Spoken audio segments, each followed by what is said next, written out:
All right, so here we go. Last thing, screen.blit. What do we need in order to, what does blitting something on screen mean? It means like moving it around. Putting it on.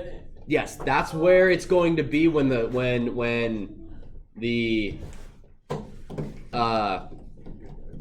oh my gosh, when the screen lifts.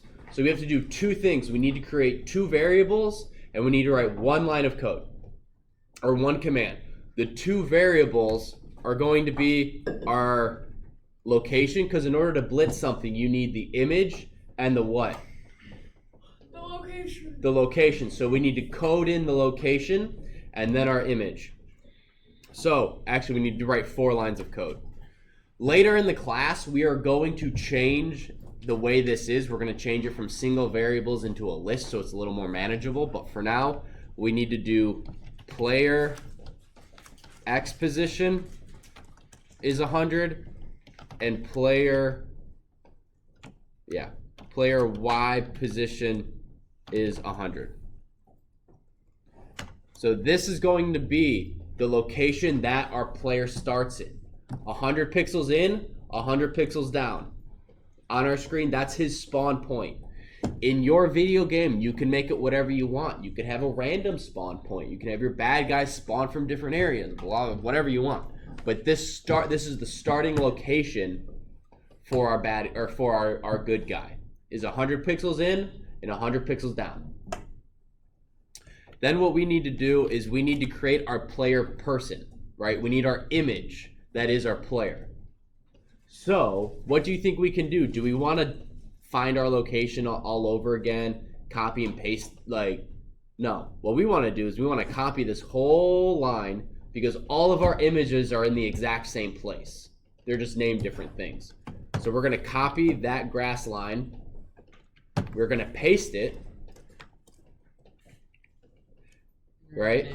Player. And we're going to rename it player. Then change the images. The image is dude. Oh, okay. So dude.png. Now we have our location and we have our image. The next thing we need to do is blit him on screen, and this is literally the last thing we're going to be able to do. So then we're just going to go screen.blit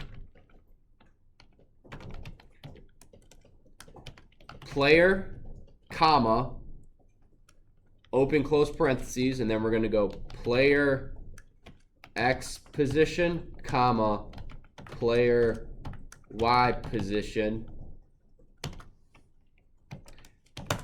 and that's it. And our player should pop up on screen just like that. What is that? It's a bunny. Like a turkey? It's a bunny with a crossbow, or with a bow and arrow. Did you draw that? Oh, okay. No, I'm not that creative. I bet you could.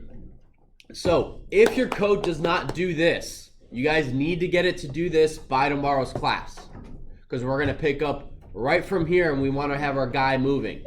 So we're going to use some more if statements so you guys can get used to that, and then probably Friday will be a quiz.